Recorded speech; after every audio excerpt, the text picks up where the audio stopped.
Okay, so in this video we're going to look at stopping, making normal stops on the left.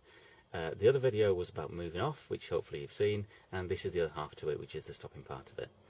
So we're going to be using the routine MSM in this video, and this is probably the first time you'll use MSM when you're driving, but it certainly won't be the last. It's probably the most common routine that you'll be using.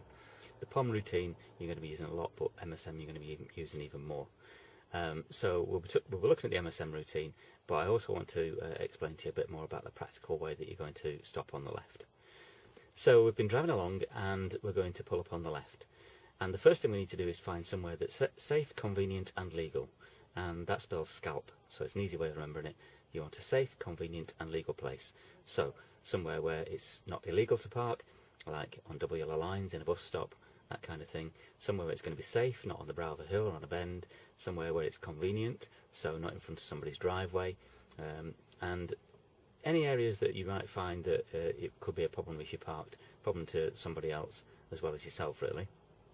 So find somewhere safe, convenient and legal, and then when you've chosen that place you're going to be using the routine MSM to get there.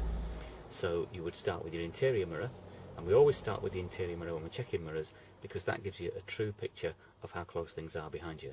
And then you do the mirror in the direction in which you were going to go. So that'll be your left door mirror to make sure there's no cyclists trying to get up on your inside, especially if you're going a little bit slower, they might be trying to squeeze past on the inside. So we're checking both the mirrors, and then we would consider, do we need a signal? Which you wouldn't always need, and a bit like with the moving off, if you don't give it when you don't need it, it proves that you've thought about it. So you're not just in the habit of giving the signal without looking. So you look to see if it's necessary and then give the signal. But don't forget, it's not just people behind you, it could be people in front of you, and not just cars and drivers, it could be pedestrians, cyclists. So any pedestrians that might be walking towards you, for example, they might be thinking about crossing the road, and it would benefit them to know that you're going to pull up before you get to them. So if there's anybody at all that you think might benefit, give the signal. If there's nobody at all, don't give it. So we've done the mirrors and the signal. Now we need to do the manoeuvre. So this is the technical part of parking on the left. So really you want to be slowing down.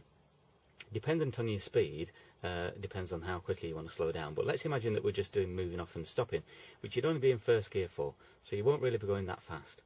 So you would come off the gas, which already would start to decelerate, and you'd be slowing down automatically. And you would start to steer slightly towards the curb.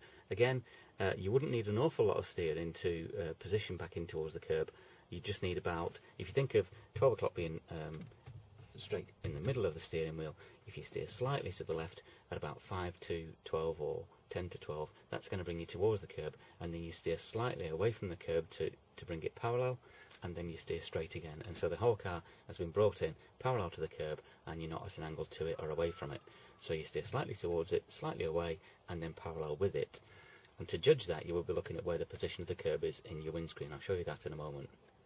So we've come off the gas to slow us down, we've steered slightly towards the curb, and because you're off the gas, your feet can be covering the brake and the clutch. So as you come off the gas, you would cover your brake, and your other foot will be covering the clutch, so that you're ready to use both of those controls. If you're only going in first gear, which when you're moving off for the first time you probably will be, then your clutch will need to go down before you start to brake. If you put the brake on first, it's just going to stop the car very quickly because we're not going very fast, and it'll just stall the engine. So you need to disengage the drive from the engine to the wheels by putting the clutch down, and then you can gently brake to stop. And when you're using the brake, like we discussed in another video, you use it progressively. So you start off with gentle pressure, increase it a little bit, and just before you stop, you ease off the pressure so you don't jolt to a stop. Because you're going very slow at this stage, you won't need an awful lot of pressure anyway. In fact, the weight of the car might be stopping itself.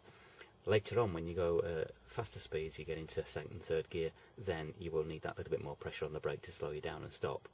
So if you put the clutch down first, disengages the engine from the wheels, so you're not going to stall the engine. Keep that clutch down.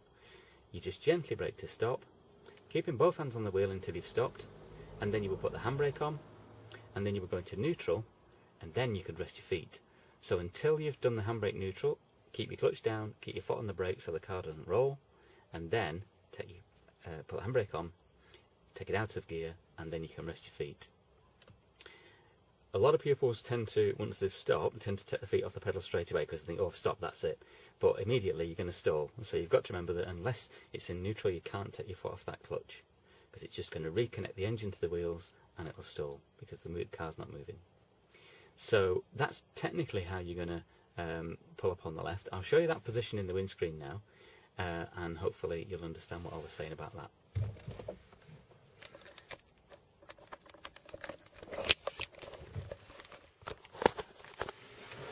Okay, so we're in a park position now. There's a slight bend in front of us, but you can see where the straight curb cuts into the windscreen. It's just, if I point to it, it's just there. Okay, so it depends on where it is for you, because tall people see it differently to short people because they sit differently in the seat.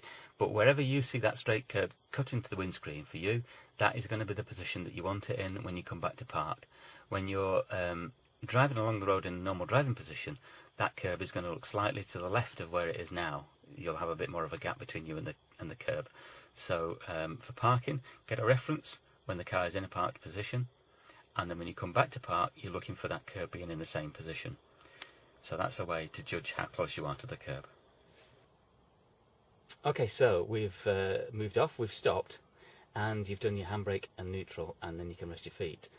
But the other thing to consider is if you've given a signal, you will need to cancel it.